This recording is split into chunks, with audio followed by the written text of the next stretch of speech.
Hello there, and welcome to episode 9 of Live from Vaders Castle. As always, I'm your host, Dan McRae, and I'm joined by my co-host, John Lee. Hello, John. Hello there. How are you doing? I'm good. A bit tired today, but I'm keeping well. How are yourself?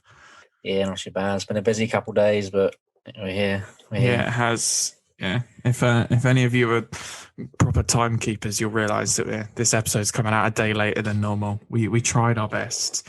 We were even considering recording at like midnight last night just so we could get out on time. But we were both knackered and we wouldn't have done as good an episode. So you're getting it a day late on Sunday. But we have been busy. Yeah, I mean, as much as I was up for recording it, was it a Friday night? I was ready for bed, I think. I was already thinking about how we could like get it done in 20 minutes. And I was like, no. So we owe the people more than that. We do. Our loyal listeners deserve better. So this week we got another episode of Bad Batch as per usual. So we're going to be discussing that. And then we will have a little bit more discussion about the High Republic, about Light of the Jedi, that was our book club for last month. And then we will announce our next book that we'll be talking about in another month's time. So you've got all of that to look forward to this week. Yeah, sounds good. I mean, I think we got more to say on this episode of Bad Batch than last week's. So that's a good thing. And obviously, I'm looking forward to deep dive more into the book because, as we said last week, we enjoyed it. So I'm looking forward to talking about that more.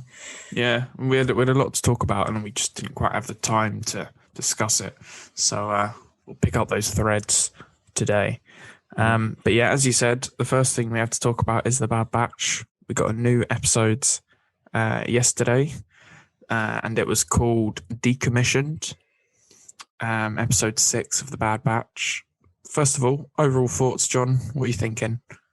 I really like this episode. Actually, I think it could be one of my favorites. Actually, I like the pacing of it. I like the plot. I like the extra side characters we had in it. There were some funny moments, and obviously, I think when we get to it, but it's definitely setting up something interesting in the next couple of episodes. So yeah, I really enjoyed it. Actually, it's one of my favorite ones so far.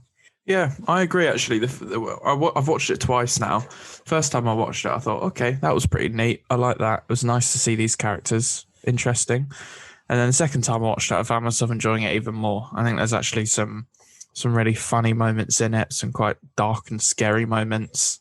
There were some lessons learned, some characters being developed. So all in all, I thought it was a really good episode. I think if I had to put it on the episode scale, I'd probably have the first 3 episodes, so probably like 1, 3, 2, then 6, then 5, then 4. I think that's probably where I'm going so far. Yeah, that sounds about right, to be honest. Yeah, it was a good episode. I think I was worried, obviously, from last week's episode and conversation there. I was worried it was going to be another slow burn. And like not just a slow burn, but or maybe the week before. I mean, but where it doesn't actually add any like background details, which we've been talking about in like the first 3 episodes. While maybe there wasn't action heavy in those later episodes. Like I think maybe 3, wasn't quite so action heavy, but we actually got quite a lot to talk about in the background and like background information and like things added. So I think this episode had a good amount of action as well, but then also it's got some background things that we can discuss and like analyze, which I think in some episodes may have lacked a bit, which is probably why they're lower down on my list as well. But yeah. So we'll go into full details now. In this episode, we start off on Ord Mantell, which I thought was nice. We didn't start off on a ship going to a planet. They have a sort of HQ, I guess now, in Sid's little tavern. I guess it's a tavern. And Echo is practicing with her bow. And Echo's giving her some lessons. I really like this little bit at the beginning. It was nice to see Echo getting some like one-on-one time with Omega and like him teaching her a lesson, but also in like classic Echo fashion, he was being like very military about the whole thing. He was saying, "Oh, you only hit it 3 times out of 12. That's just luck. You need more practice." but he was, still doing it in quite a caring way. But I thought that was a nice little scene. And then obviously, Sid just coming in and taking the bow and just flexing on Omega's weak noodle arms. Yeah, I mean, I managed to spot that was the issue with the bow. She was pulling it back, but like before she had a chance to aim, like her arm was giving way and she was just letting go. So that thing was going anywhere. So I'm surprised Echo didn't point out, and it was actually Sid that came over and was like, "You're too weak." I'm surprised Echo hadn't noticed it or like pointed out. Well, Echo's probably too nice just to go, "You're too weak, child." I suppose the more she practices, the stronger she'll get. I'm sure he was just going down that line with it without being rude. Yeah, I thought it was a nice little introduction. It's good to see that Omega's training, and Echo, said to her something like, soldiers need practice or something like that. So Echo's treating her as if she's a fellow soldier now, which is, I guess, is a big theme of the last sort of all the episodes really from the beginning, is Omega going from this sort of stowaway into a member of the family into now she's just being treated as like the, fifth member of the Bad Batch. Now Crosshair's no longer there. So it's interesting that they're now treating her as a fellow soldier, particularly Echo. Yeah, I agree. That was cool. I also thought that the mission they went on, obviously, like Sid, I think from last week's episode, we were right that like Sid's going to be the one giving them missions to like earn money, etc., etc. And I liked the mission that she gave them was obviously to go and retrieve a tactical droid head because they're valuable as uses against the Empire, I suppose. Any bit of tactical information you can get against, I suppose, because the Empire still uses clones, is what she was saying, wasn't it? That now the tactical droids are actually very useful for people who want to fight against the Empire. I thought that was a cool mission, which then went on to show us what is happening with the droids now that the Clone Wars is over. Yeah, which is that they're all getting decommissioned, melted down and decommissioned. Yeah, I thought that was really interesting. When she said Corellia, I thought, oh, cool, Corellia. There was a little bit of me, and I know this is stupid, a little bit of me was like, oh, maybe we might see Han Solo, because obviously Han was cutting about on Corellia around about this time in his life. I think this takes place about 5 years before Solo, so he would have been cutting about, but he wasn't there, which is fine. It probably would have felt forced. But yeah, the fact that we got to see what is happening to the droids now, and they're just being decommissioned, as the episode title's called. They're just being melted down for scrap. Which, a little bit sad, really. Those clankers, they've served their time. Now they've been melted down into nothing. But yeah, that's where the mission took them. And I did think it was quite interesting that there was that little discussion with Hunter when he was like, we haven't really decided if we're working for you yet. And Sid it's not quite blackmailing them, but it's kind of like, she was just like, well, I'm the only protection you've got or something. When you're highly sought after by the Empire, you're better safe doing jobs for me. And it's clear that Hunter's got like a little bit of a burden on him, and he's just like, I'm not sure this is this kind of work we should be doing. But they went on the job anyway. Yeah, I mean, they're kind of stuck between like a rock and a hard place. Like, I suppose they don't necessarily want to become like mercenaries for like Sid, because, as much as she was like a Jedi informant, she seems like a bit of a shady person. I think Hunter's definitely clocked onto that. So why he doesn't want to be working for her, I suppose it is better than just roaming the galaxy, like hoping on potluck not to run into the Empire or anything like that. Yeah, particularly because the Empire is, taking control of the whole galaxy now. So there's few safe places that they can go. And I guess these sort of like seedy backwater towns on like known criminal planets, probably the safest place for them to go. So I guess Ord Mantell, where they are at the moment, is probably a pretty decent place for them to hide out. So it does make sense. But obviously by the end of the episode, some of those thoughts are starting to change. So obviously we'll get around to discussing that. But yeah, the primary mission this week, and I actually thought it was, obviously that a lot of people talk about the mission of the week and that sort of thing on like these shows where it's just like character says, go do something, blah, blah, blah. I thought this one was quite interesting in the sense that the Bad Batch weren't looking for anything. They weren't looking to get information or blah, or anything like that.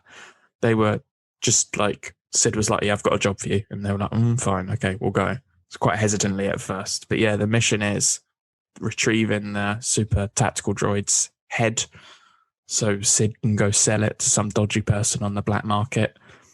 So they head to Corellia to the decommissioning factories. And there's a load of police droids there. So they're all sneaking about, Tech's doing his thing, figuring out their movement paths. So he can sneak in. Wrecker doesn't like heights, which we learned in this episode. And then the big surprise, they bumped into Trace and Rafa, the Martez twins from that. What's the right word? Controversial 4-episode arc in the final season of Clone Wars. Some people really hate it. Some people don't mind it so much. Some people really like it. I'm in the camp of I didn't mind it. I liked some parts, didn't like some other parts. John, I think you're more in the camp of you quite liked it. I actually liked Trace and Rafa as characters. I didn't have a problem with them as characters at all. So as soon as I saw them, I didn't even see them. I recognized, and I can't remember the actress. She's the one who plays Rafa. Mm-hmm. She's in Orange is the New Black. She's in that and a few other things. But I recognized her voice instantly, and I was like, oh, interesting. This is a nice little tie-in. So they bump into them. What did you think of seeing the Martez twins again? I thought it was cool. As I said, I quite like that arc of season 7 in the Clone Wars. Where, obviously they make friends with Ahsoka and they go on their little adventure for 2 or 3 episodes.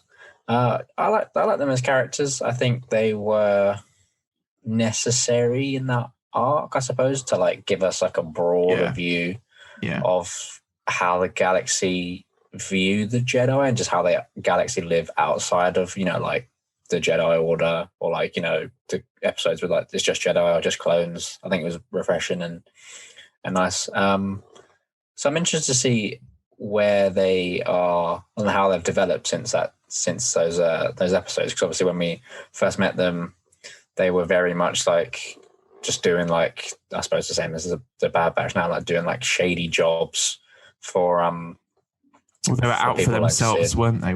Yeah. Everything was just about survival for the two of them. Yeah. But by this time that we see them now, it's like they're serving someone else, like they're serving a higher purpose. I mean, I guess we'll get to talking about what we think that is, but it's clear that those two characters have changed quite a bit because of their time with Ahsoka, which I think was nice to see. But I also thought it was interesting to see that the way that they've changed because of their time with Ahsoka sort of rubbed off a little bit on the Bad Batch as well. So I did think they were a really good addition and a fun addition as well. I really love just bumping into random side characters. I think some people just call them really forced cameos, but I actually don't think they are. Like with, Cut in episode 2, and then we had obviously Fennec, Shand, Bib Fortuna, and then Trace and Rafa. I actually felt that they made sense. Like they're not cameos, like they're just characters that fit within the episode. So I thought it was pretty fun to see them. Yeah, I liked it. And then, as you said, they've definitely have become more, how do I put it, like selfless, I think is probably the word I want.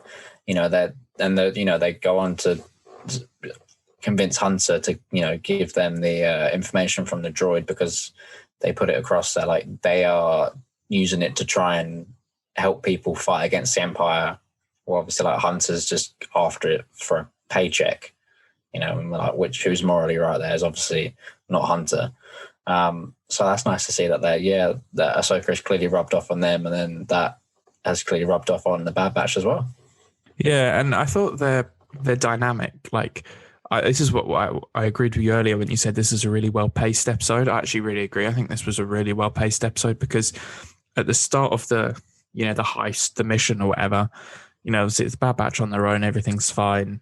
And then they bump into these two, well, they think they're workers at first because they're disguised, who are, getting involved, steal the thing.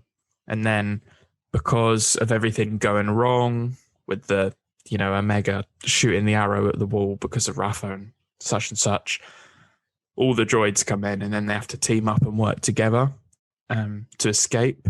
But then it's sort of, initially it's a team up because they have to survive. But then I think it's Trace who then, chooses, instead of escaping, to come back and save Omega.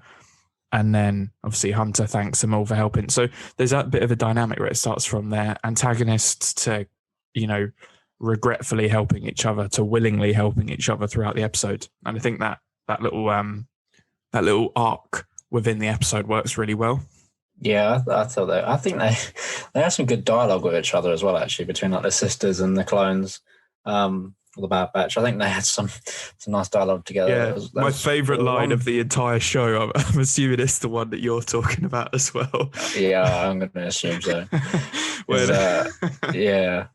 Is when I can't remember what the sister's name is, but like they basically one says we need a distraction, and then the other one turns around and is like, I think we need a distraction, as if it was going to be her idea. So in the original sister's like, is there an Echo in here? And Echo just appears as like, hello. It's like, yep, that's me. I'm Echo. Yeah, I thought that. You can't be serious. Yeah, I thought that bit was so funny because I was waiting for an Echo joke. I've been waiting for that for so long, and the fact that they managed to sneak it in there in such a funny way, I actually really, really like that joke. Because it was one of the things I was always thinking with all the clones, like funny and sort of weird names, that surely there were going to be situations where it was going to cause issues. I just thought Echo, that was perfectly lined up, that joke. It really did make me laugh. Yeah, that was, and it just fits, well worked in there. Just fits Echo's character so well as well, because obviously he's known for doing exactly what Trace and Rafa just did. Like the other one just repeating an order. And the fact he just comes in, he's like, I can help. That was a great line. And yeah, it definitely fit his character. Because he was one of the, bit of a sidetrack here, but he was one of the original group that, he got his name last, didn't he? Or something, because he kept repeating orders, and it was funny. They were like, you know what, we're just going to call you Echo. Yeah, he was an OG member of the Domino Squad. Yeah. Yeah, Echo's been through it all, but yeah, it was really nice to see, and I'm starting to get more happy with the way that they're using Echo now in the episodes. I think one of my earlier sort of minor complaints was just that I felt that Echo was being underused, but now Echo's getting a lot of screen time, a lot of dialogue, and it's nice to see. We love Echo. Yeah, he's definitely getting more. I suppose as he spends longer with the Bad Batch, although I don't actually know how much time he spent with them since the end of the first arc in season 7, like whenever he first met them and left. I don't actually know how long it's between like then and the first episode of Bad Batch. I don't think it's very long. Yeah, I don't know. I don't think it was that long. I think the battle at Naxos was one of the sort of final battles before the Chancellor was kidnapped. But I think that it's not immediate because I believe, and I might be wrong here, that Anaxis isn't in the Outer Rim. I think it's a mid-rim planet. And I'm pretty sure Anakin says that they might have been gone for even longer if they didn't bring them back from the Outer Rim sieges. So I think there's a suggestion that after Anaxis, they went to the Outer Rim and had more fights there before they came home. So I imagine Echo's probably been with them maybe 2 or 3 months would be my estimate. So obviously he doesn't know them as well as they know each other. So he's still sort of fitting into the group and to the show as well, which is quite nice. But yeah, he's definitely getting more time, and I just love Echo. He's just the reminder of what the Clone Wars used to be. You know, like, he's the character which just reminds you of how the clones used to interact to each other. The very sort of militaristic but like loyal and friendly way of talking that sort of used to be the clones, and he's sort of that reminder of it. So yeah. Yeah, no, that's good. I suppose the next thing after that little joke is Echo that shuts down the base to stop the alarms or something, and then I feel like our predictions for Echo have come to fruition. Oh, I hated this moment so much. Obviously, Echo shuts down the base, like the power or something. There was to do power, so then Wrecker has to go to like this box, jump over and pull a lever to let's talk about this. As soon as I saw him making that jump, I was like, oh no, he's gonna hit his bloody head again, isn't he? And then lo and behold, he hits his head, and he's on the floor struggling, and then all he says is "good soldiers." He never follows through to saying follows orders. He just says "good soldiers" a couple times, but that was enough for me to be terrified. Yeah, as soon as that happened, he hit his head again. I was like, "Oh, how many more times are they gonna? Is he gonna whack it and they're gonna like tease us with it?" But then, like, he hit his head on the floor, and he's like, "Oh, good soldiers." And I was like, "Oh no!" Like, we've been predicting it.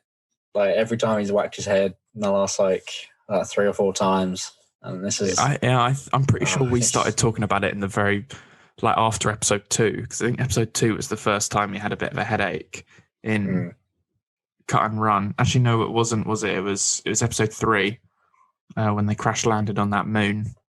And yes, I feel like we had a sort of prediction there that we were like, oh no. And then every episode they've teased it more and more. He's hit his head more and more. And then I guess this isn't even the final straw, is it? I feel like this time he hit his head and then he managed to almost like fight back the programming. But I have a big question for you.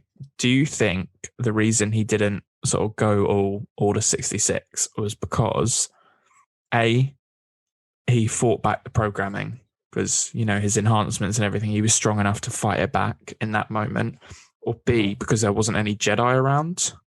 that's a good question, actually. Yeah, I feel like if he'd looked up and had been like, I don't know, like Ahsoka standing there, I felt like he might have like gone full like skits and like try to murk her. Yeah, exactly. I thought that it was more like, because it wasn't until like, was it someone mentioned a Mega, or like a Mega contacted him on the comms that he was like, no, actually, like I need to sort my shit out. They like kind of awoken from his mental struggle. I think it was. She had something to do with it. I think it was a Mega, because I think Tech was constantly at him, saying, right, Rekka, we need to go, Rekka. And I think, if my memory serves me correctly, it was a Mega said, right, Rekka, where are you? Yeah. And then he sort of just jumped into action and then had that epic moment where he dropped down from the sky and just busted up all the police droids, which is really cool. But yeah, I'm not really sure. I feel like if he was in the situation that Crosshair was in, and, you know, Caleb, was in front of him, I don't know what might have happened. I don't know if he might have just, you know, gone through with. And I think the thing that worries me even more is no one saw it, so no one knows it happened. Yeah. So as far as they're concerned, Rekka's fine. So this could happen again. And I do imagine it is going to happen again. And the next time it happens, he's going to go further than just saying good soldiers. And I don't know. I'm very worried about Rekka at the moment. Yeah. I mean, I think nothing's going to happen until they meet up with, if they come across, this is an if they come across Ahsoka at some point, like, he'll see Ahsoka and then like it will just snap and he'll be like, he'll just try and kill her. That's my opinion on like how it's going to go. I reckon nothing will happen now until, or if, you know, we come across Ahsoka, and then like he won't even like hit his head or anything. I think it will just like snap in him and he'll try and kill her. That's interesting. I'm worried about that as well, because obviously we know that like they're obviously going to find Rex soon. Is Rex with Ahsoka? I mean, there was the Ahsoka novel, and like at this point she was kind of occupied doing other stuff, but that Ahsoka novel has already been slightly retconned once. I kind of wouldn't be surprised if they just decided to slightly retcon it again. But yeah, I'm not sure. It seems it's either that, or I feel like he might end up seeing Crosshair, and like Crosshair might say like good soldiers follow orders, and that might make something click inside his brain. So yeah, I am worried about that. I do hope that Rekka's like the scare which makes them think, right, we need to remove these chips from our head. I feel like Rekka's too much of a lovable character, particularly for sort of the younger audience, that I don't know if they would use him as like the one that just fully turns and they have to put him down or something like that. But yeah, that was definitely a scary moment. That I feel like it's just gonna. I mean, I know we predicted it, and it was fairly obvious. I mean, it wasn't so obvious like the first time we mentioned it, but I feel like after that second or third time, it was becoming more and more apparent, and it was just going to happen. So there's no way we can avoid it now. I think it's either going to be the next couple episodes or not until like the right at the end is how I think it's going to come out. I think they've done it really nicely. Like, it's been a very well paced like plot point through the past couple of episodes. Like, they've for eagle-eyed people, sort of spotted it. We sort of saw it coming, but then for people watching along and didn't see it coming, they would have seen that and thought, oh, that's why he's been clutching his head all the time. This is why they've been focusing on the headaches.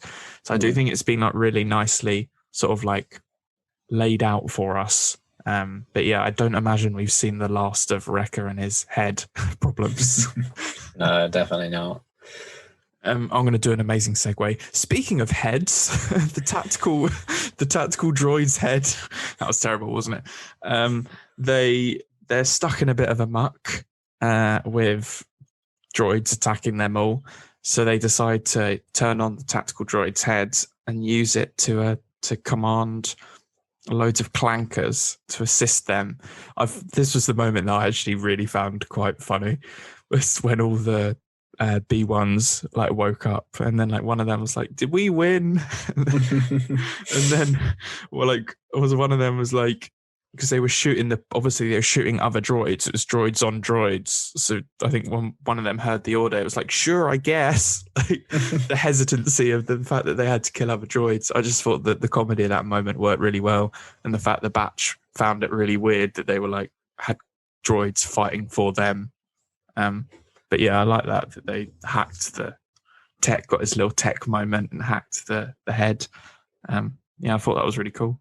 Yeah, actually, because they were all pinned down by those police droids that came like flooding into the factory after they were multiplying, weren't they? Yeah, there's loads of them. So yeah, that was a funny idea actually. I always liked how they, in the Clone Wars they changed the droids from how they were in Phantom Menace when they're like Roger and like just boring, and I always like in the Clone Wars that they always they kind of had their own personalities to a degree. Yeah, there's like one scene, I can't remember what season or what episode it is, but one of the droids is like, "These are the old models, we are free thinkers," and it's like, that explains why they actually have a bit of something about them. They're a bit fun. They have some funny lines here and there. So yeah, I think that was nice that they kept that going in the Bad Batch, and those lines were funny. But then the problem they have is they still can get overridden by programming. Like if the signal comes through that they do something, they just have to do it. But as evident in this episode, when they sort of had to turn around and shoot on their own kind as they were thinking. But yeah, I like that was always a feature of the Clone Wars, and I did. It was always good for comedy, but then it was always sort of interesting to see that sort of compared with the clones and how the clones see themselves as free thinkers as well. But like some of the droids did as well. But yeah, clones and droids fighting together in this episode. It was fun to see. Doesn't that happen? Is there an episode of Rebels as well? They use droids. Yeah, they there's that I really like the episode actually. It's when they got Rex with them, and they go to a base. It's an old separatist base, and I think there's a tactical droid there as well, a super tactical droid there. And because like the Clone Wars is so long over, they managed to sort of persuade the droid to like work with them. And then Rex sort of has a moment at the end where he's like, "Oh, I guess like you guys weren't the problem. It was the people telling you what to do," sort of thing. But yeah, it was nice that the Bad Batch had that little moment of being like, "Oh, the clankers." But the "did we win" line was my favourite in that bit. That did crack me up actually. What happened next in the episode? Then they escaped. Yeah. And Omega managed to whip out her bow and fire a good couple shots. She's getting the hang of it. She took Echo's advice and, didn't let herself get distracted, which was a nice little bit of progression for her. Yeah, I'm looking forward to seeing her use that bow a bit more efficiently as the season goes on. And I'm still hoping for that Legolas sliding down the stairs scene. Hoping to get that. Yeah, it's coming. At some point. Yeah, and then at the end, they're all on good terms with each other. Omega says goodbye to Trace and Rafa, which is nice. I like the bit when when they said, when Omega said where they were staying, and they were like, "Is that place not a bit seedy?" And Omega was like, "Yes, very. It's awesome." Because obviously all she's used is Camino, so it's the idea that a seedy bar is somehow like really exciting to her. It's quite funny. But yeah, obviously they head off, and then the little bit that we get at the end is that, as you were talking about earlier, Hunter gives the copied tactical droid data, because obviously the tactical droid's head was fried, but Tech managed to copy the data, and they gave it to Trace and Rafa because they are working for someone who is fighting the Empire, and it will help people instead of just giving it to some black market dealer. So Hunter has had a change of heart. And do you think this might be a change of heart which might make them not want to work for Sid that much longer? Yeah. What I'm assuming is going to happen, and this is obviously my assumption, is that they're going to obviously go back to Sid next episode, start next episode, I'm assuming. She's going to be really pissed off that they didn't get what they want, that they didn't get what she wanted. They're going to be like, well, you know what? Screw you anyway. Leave. And then I'm assuming that whoever the sisters are talking to is maybe Rex, maybe Senator Organa, like the dad, not Leia, obviously. Bail Organa. Yeah, that's his name. Yeah, and then they'll get in contact with them. And yeah, I have a feeling that they might do one more mission for Sid. And the reason I think that is because I think that they haven't quite gotten all the way to learning the lesson yet. I feel like they're going to do a mission for Sid, which is going to turn out like halfway through as like too dodgy for them. And then Hunter's going to be like, yeah, we're done. We're done. Yeah. I wouldn't be surprised if next episode Sid's like, look, you messed up. I'm not happy. Make it up to me. Could you do this job? They get there. It's a bit too shady. They're not comfortable with it. And they're like, right, we're out. We're not doing this anymore. And then I imagine by that point, whoever Trace and Rafa has contacted will probably show up on Ord Mantell and say, oh, hello there. So yeah, we'll talk about that nice little reveal at the end. Obviously, something that it took me 2 watches to clock, because they've got R7, which is Ahsoka's droid. Yes, to be honest, I spotted that straight away. When you said R7, I was like, I'm pretty sure that's Ahsoka's droid. And obviously when they put him in shot, I was like, oh no, that's definitely Ahsoka's droid. Yeah, and he's been put back together again because he was destroyed on the ship, wasn't he? Yeah, so I think they got it from Rex. I assume who they're talking to is Rex. Yeah, I imagine it's either, in my opinion, it's either Rex wearing a cloak or Bail Organa. Yeah, I feel like Rex is the one I want it to be, but I can see it being Bail Organa, just as like the start of the rebellion sort of thing. Yeah, I mean, I imagine that Trace and Rafa have sort of ended up working for the early start of the rebellion. How involved, or they're working for Rex.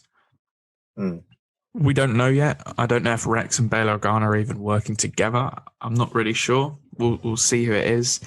But I think the fact that she said, like, you'll be like, it's sort of almost like you'll be interested because they're clones. Mm-hmm. I feel like it's Rex. I feel like the reason that they didn't just show Rex's armor because we would have known instantly it was Rex. I think they put a cloak on him just to sort of cover up the fact he's, it's Rex. And obviously Rex wouldn't be running around in clone armor because that would be pretty counterproductive if he's trying to hide out. So I can imagine him changing his wardrobe up a little bit. So yeah, I think it's Rex. And I imagine the end of next episode, Rex will appear on Ord Mantell and say, all right, lads, how we doing? It's been a while. And then they'll just be at the end of their tether with Sid. And they're like, we're not doing work for this dodgy lizard anymore. We're out of here. And then probably jump away with Rex. That would be my prediction. But we shall see what happens. Yeah, that sounds about right, to be fair. But yeah, overall, I did enjoy the episode. I thought it was nice appearances from Trace and Rafa. I liked that they taught them a lesson. Like, they taught the Bad Batch a lesson in the fact that, like, they have to pick a side.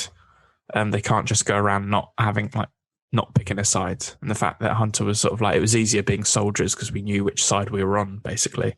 But then Trace and Rafa being two people who actually were unwilling to pick a side when Ahsoka met them, the fact that they learnt that from them, I thought was a really nice, it's definitely a little Filoni thing in there, wasn't it? 100%. A nice little bit of Filoni writing, which I thought was really good. So yeah, we got ticked all the boxes, bit of a character development, bit of world building, bit of teasing up for next episodes. So all in all, I'm happy. I'm satisfied. Are you satisfied? Yeah, all in all, good episode. Very much enjoyed it. Looking forward to next week. Perfect. So that pretty much rounds up our Bad Batch discussion for the week. And for the last sort of 20 minutes or so of the episodes, we shall pick back up sort of roughly where we left off last week and have a little bit more of a chat about the High Republic and about Light of the Jedi. We got to sort of chat about sort of the broad ideas and the broad sort of book in general last week, but we didn't really get a huge opportunity to dive into some of the sort of more specific talking points. So we both thought, why don't we just pick up a little bit of that this week to finish off our episode. So I think that one of the things that we did want to talk a little bit more about in the High Republic and in Light of the Jedi, and we didn't get a huge chance to talk about, was the Nihil themselves, the new villains of the High Republic era. And I'll just pass straight over to you, John. After reading Light of the Jedi, what are your immediate thoughts about the Nihil?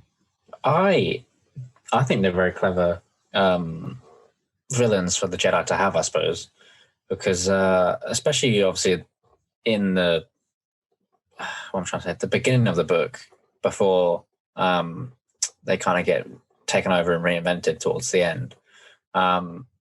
I feel like they just, because obviously, as we spoke about last time, the Jedi in this era represent, the peace, justice, etc., etc. They're not like the Jedi we've seen in like the prequels, sequels, the original trilogy and stuff, who are more like warriors and stuff like that.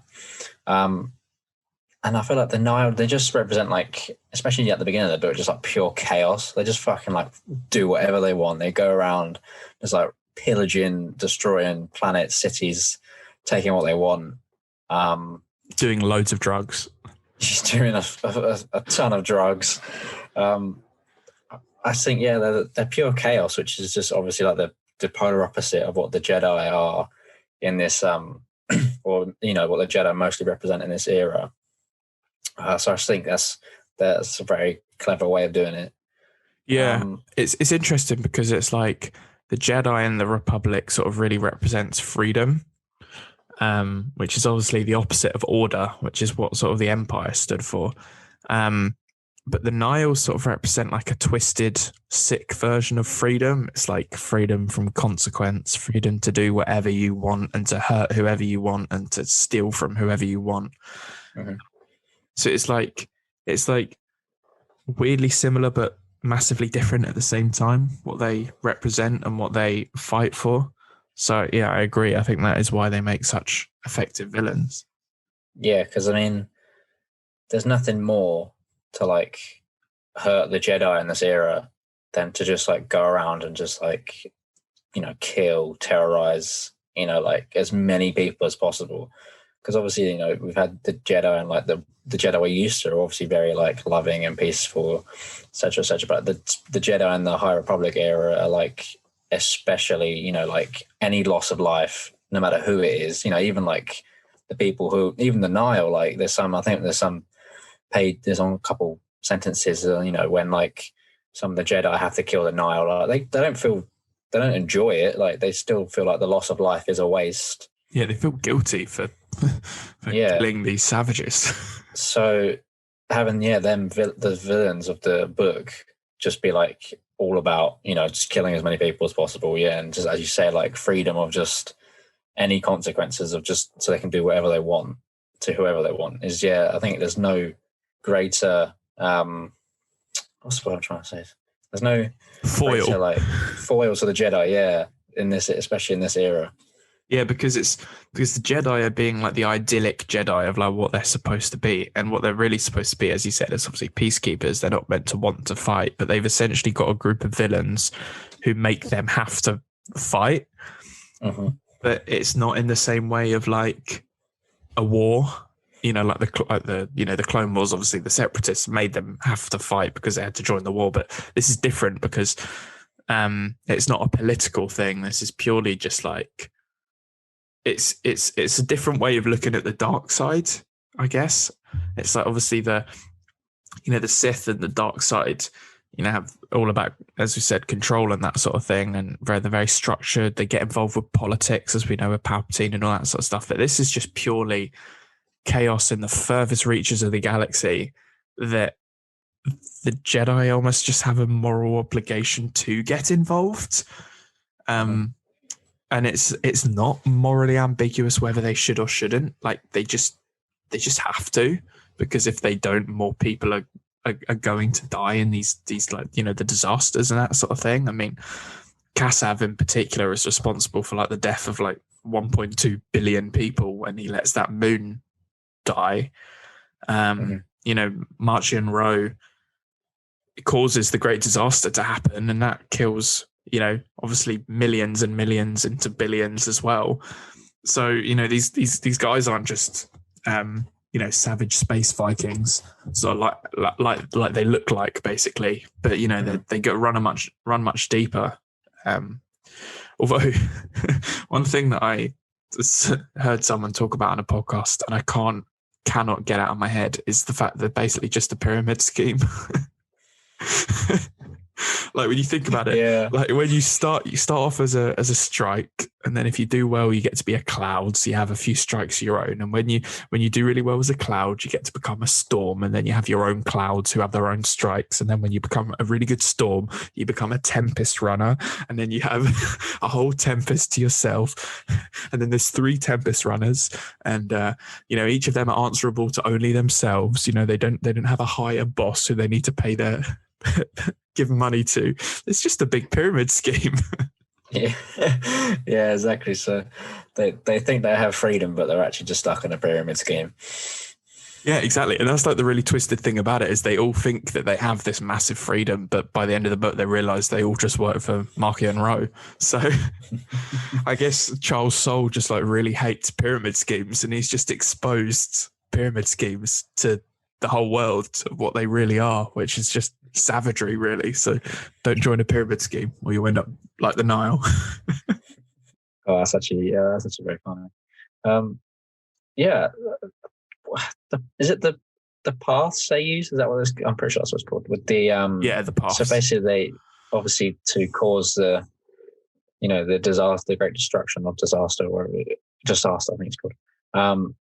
Marchion Row uses the paths, which basically allows him to not use the hyperspace lanes that everyone else has to use, but like the little side roads in between, which then causes a collision in hyperspace, which then causes fragments of ships to like come sailing out of hyperspace at light speed. And it it's leads to obviously meant to be impossible.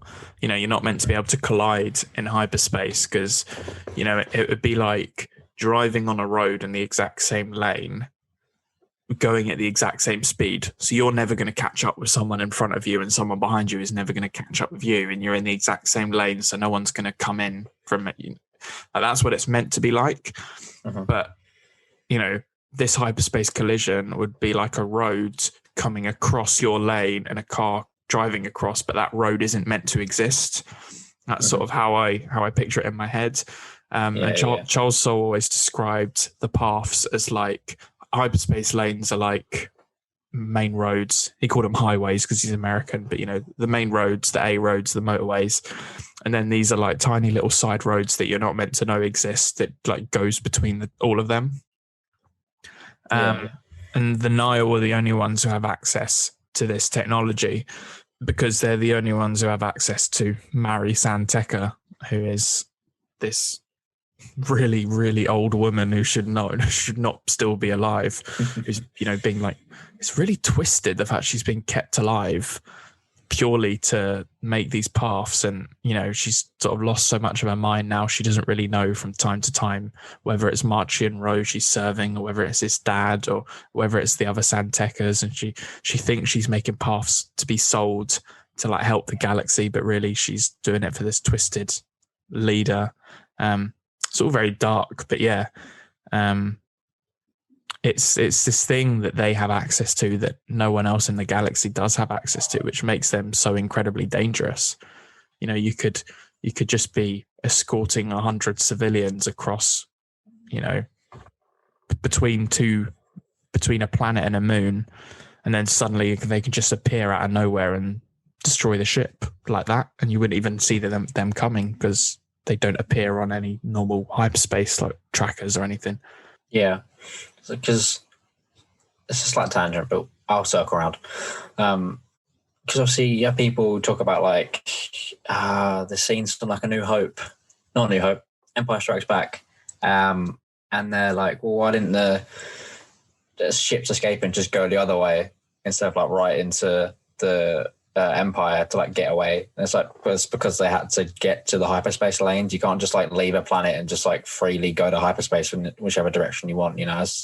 As you described, you have to get to the highway. Like, I can't just leave my house and like just cross road over to like through people's gardens and or whatever. You have to go a certain way to get onto that hyperspace highway.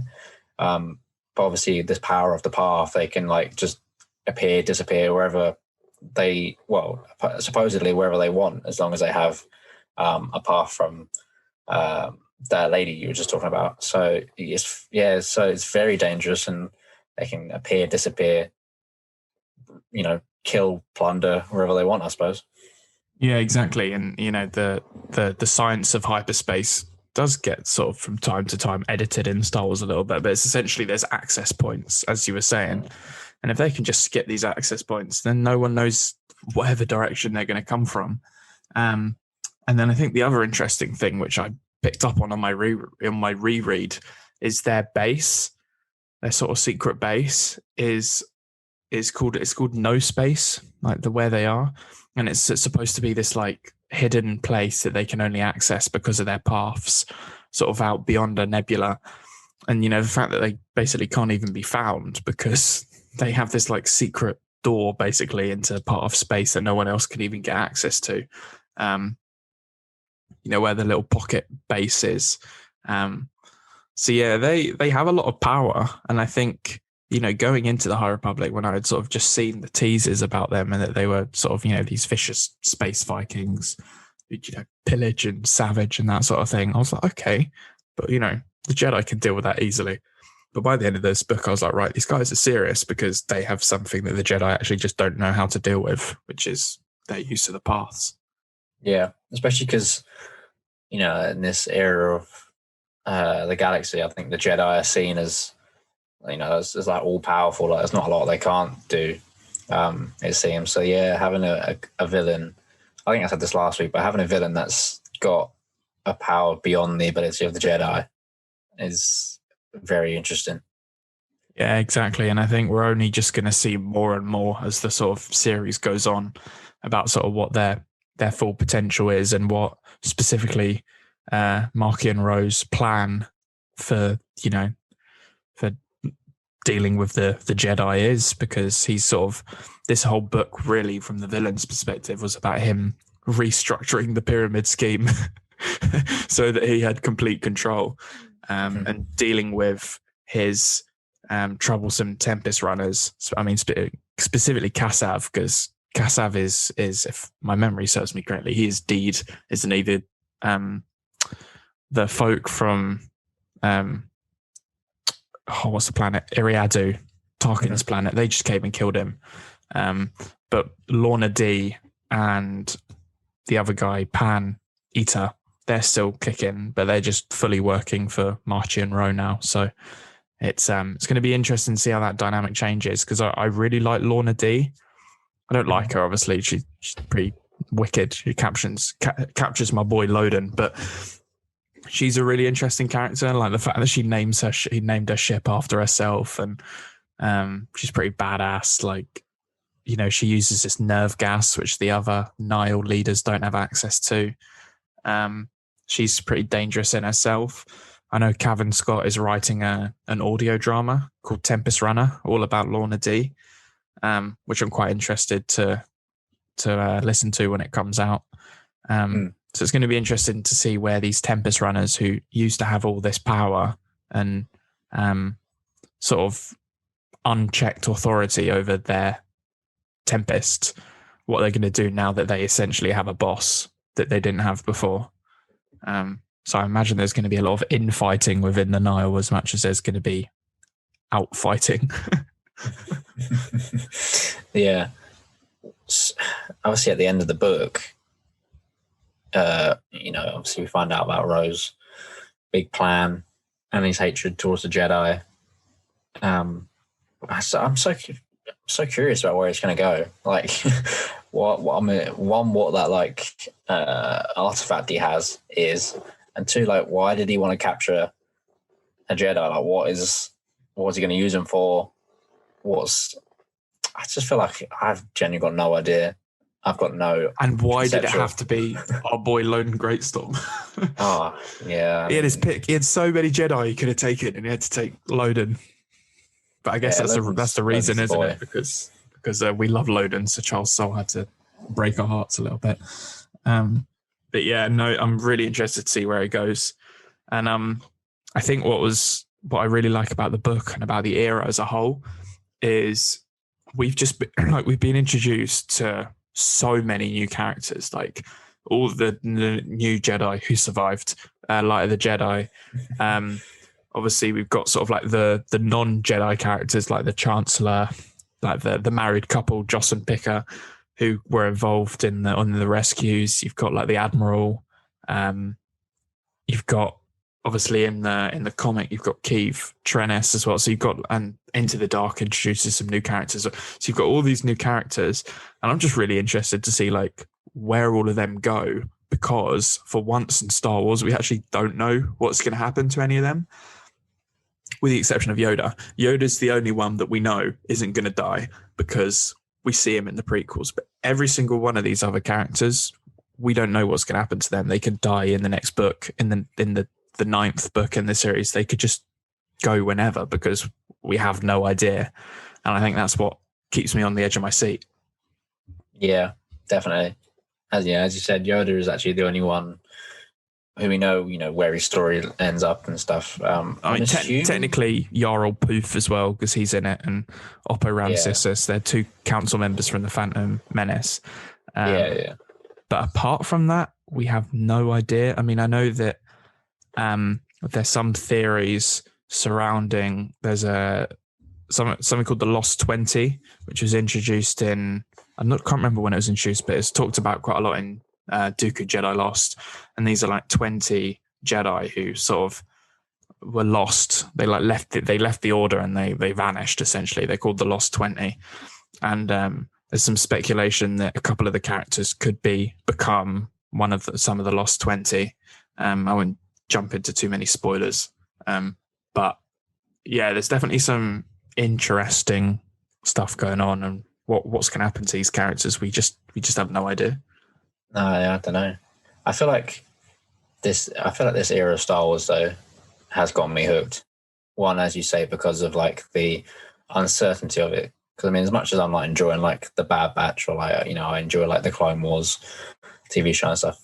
Where it's going roughly, because obviously the future of Star Wars has been laid out for us watching these programs. And I suppose obviously we know what's happening in like 200 years time, but there's so much that's going to happen between like the Light of the Jedi book and like the Phantom Menace, that there's so much story that we're going to get from this, from the books, from the comics, from any other multimedia that they decide to put out. I'm really looking forward to what's going to happen. Yeah, same. I mean, hooked is definitely the word for me. I've read all three of the books, and up to date with both the comic series, and I've even been buying Star Wars Insider just so I can read the short stories that come out in there. They're not massively consequential. They're just sort of little short stories. Mm-hmm. They're like two-parters, one in each issue. There's been two two-part stories so far. and they're normally just set on Starlight Beacon with like. Which Starlight Beacon's another thing which I think is massively cool, and obviously we know that there's no Starlight Beacon in the prequel era. So what on earth's going to happen to Starlight Beacon as well? But yeah, they're like these. Charles Soule did a 2-part short story about Joss and Picker, the couple, and like their role on Starlight Beacon, which is really cool. And then Cavan Scott did the other one, which was about the hospital on Starlight Beacon dealing with all the patients from the Great Disaster, which had a little sort of interesting mystery tied into it. So they are quite good. I might just take a picture of them and send them to you, John, but don't tell anyone. But yeah, like everything that's coming out of this era, for me personally, I'm just really, really obsessed with. Yeah, I've just loved the new characters that we've been introduced to. Like, got so many like different species of Jedi that we just haven't really seen before. Like, apart from maybe in like the Battle of Geonosis, where there's just like a shit ton of Jedi that we. Alien really Jedi are so cool. I love Alien Jedi. Yeah, I mean, we've got Wookiees, Trandoshans, which is obviously a massive thing because obviously the Trandoshan culture, like from birth, is always like about hunting and killing. You know, everyone knows not about being a Jedi. Like. Yeah. And so having a Trandoshan Jedi, I think, is so cool, and I can't wait to see where they go with that. Yeah, you got the Wookiee Jedi, which is I can't remember his name. It begins with a B. Buriaga. I'm excited to see more from him because he was obviously he's quite good with emotional connection, but then he can't talk to people, which I thought was like a really interesting sort of dynamic for him. But when he sort of managed to figure out the people that were in the ship, and then the boy who had seen the Nile ship on the Legacy run and all that sort of stuff, Buriaga's cool. Yeah, because obviously we saw the only other Wookiee Jedi off the top of my head is from the Clone Wars in that arc with the younglings, where they go off and build their lightsabers. Is his name like Genji or Genji? Genji, that's it. Yeah. I mean, he's cool, and I think just the concept of having a Wookiee as a Jedi again is awesome. So cool, because obviously we've got Chewbacca as like a fan favorite, but then having a Wookiee Jedi, I think, is unreal. Yeah, and obviously Loden's a Twi'lek, and I'm holding out for a Geonosian Jedi. That'll be that if that ever happens, I'll be like, oh my god, mind blown. That would actually be so unreal. Cool. Imagine a Kaminoan Jedi as well. Yeah, is it not really a Kaminoan Jedi? No. Yarl Poof looks a bit like a Kaminoan, but they're actually a different species. Apparently, I've been played there. Unless I've just completely said something wrong, but I'm pretty sure he's not. And then what's the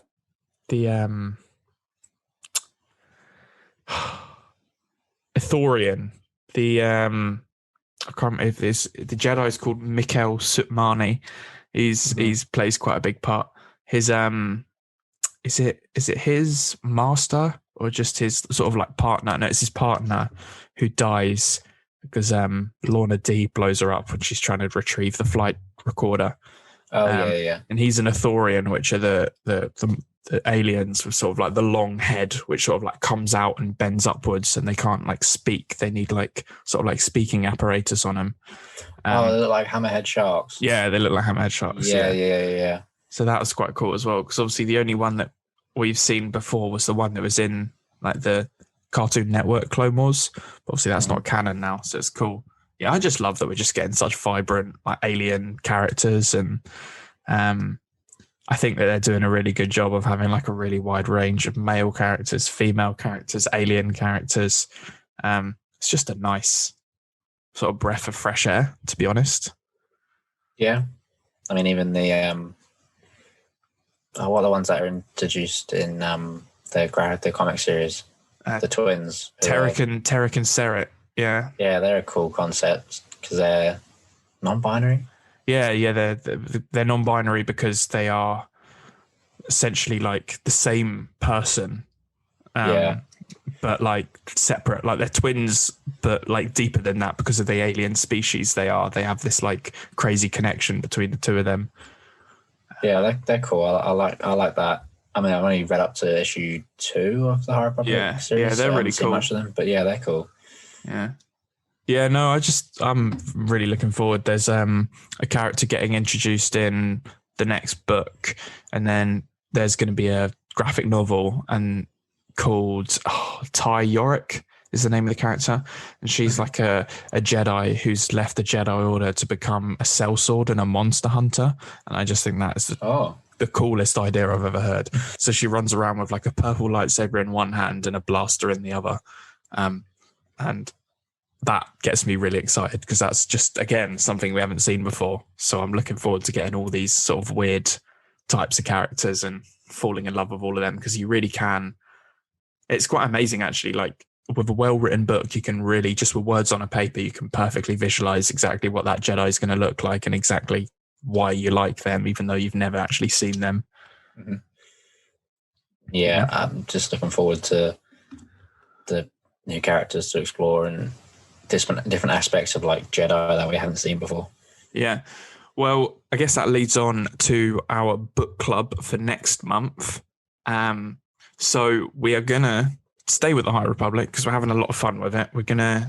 Our book club for the next month is going to be Into the Dark by Claudia Gray, which is the young adult novel that was released as part of Wave 1 of the High Republic books. I say young adult. It doesn't feel, in terms of like subject matter, it doesn't feel like a YA novel. It's purely YA because the main characters are all young adults. But Claudia Gray did say in an interview that if you just think about it, the original Star Wars trilogy is YA because all the characters are young adults, and that's all that being YA means. It doesn't mean that it has to have like some cheesy storyline, which is sort of a bit of a thing that like turns people off of reading like YA novels. But yeah, Into the Dark I've already read it. I'm probably going to reread it again because I want to get my brain refreshed. But it is a brilliant, brilliant follow-up to Light of the Jedi. It's sort of not like a sequel, but it takes some of the ideas of it and expands it off in a different direction, introduces a new villain to the series. It introduces 4 new Jedi characters, all of them very unique, very interesting, and then it introduces some great human characters as well. And if the Light of the Jedi is like a huge world-building, expansive, epic story, Into the Dark is a more sort of contained, ensemble, character-driven book. But I enjoyed it, not quite as much as Light of the Jedi, but I really, really liked it as well. So that's going to be the book club for the next month. John, are you excited to dive into more? I am. I'm going to have to order it on Amazon. Although I might see if my local comic shop has it because support local business. But if not, I will be giving money to Big Bezos and buy it on Bezos will be getting your money. But yeah, I'm looking forward to reading it and just finding out more about the High Republic. Yeah, and then to be honest, I mean, not intentionally, but it's probably going to end up being that by the time we get around to picking a new book club, The Rising Storm, the sequel to Light of the Jedi, is going to be out. So we might end up just keeping this theme going for a while, really. Yeah, I'm all for it. But yeah, no, it's really, really good stuff. I'm actually really excited that we're getting like a whole new era of Star Wars. And it's really, really good. And to all the people out there who have not read a single page of the High Republic and is calling it trash, stop being an idiot, pick up the book, read it. If you still don't like it afterwards, you can call it trash, but you won't, because people who have actually read the books love them because they're great books. So that's my little rant over. Yeah, especially Charles Soule. I mean, he's so good. Is just gold. I mean, he's so good. The High Republic, his Vader series is unbelievable. Yeah. Man's very talented. He is. He's a genius. And hopefully next week, because John's going to go and pick his issue up, we might talk a little bit about War of the Bounty Hunters, which has just started this month. And again, more Charles Soule. The first issue has had a lot of people talking. John hasn't had a chance to read it yet, so we can't quite dive into it. But maybe next week we'll get a chance, because more just of Charles Soule being a genius. Yes, please, more Charles Soule. Right, so we'll wrap up the episode there. That's been a good fun episode and good fun discussion. It has. I've enjoyed it. So we'll be back next week to talk about the next episode of The Bad Batch. And I imagine we'll if we're not, we might talk a little bit about some of the comics. I think we could have an interesting comic discussion next week, couldn't we, John? We could talk a bit about War of the Bounty Hunters and maybe a bit about the High Republic comic. Yeah. So you're a couple issues into that, so some stuff to talk about. Yeah, no, I'll be well up for that. Cool. Right. Well, don't forget to follow us on our social medias. We're on Instagram at Live from Vaders Castle, and we're on Twitter at Vaders Castle Pod. So give us a follow. We'll reply to messages if you want to send us in any thoughts, feelings. We will see you next week. Yeah. See you next week. Thank you for listening. Cheers for listening. Bye.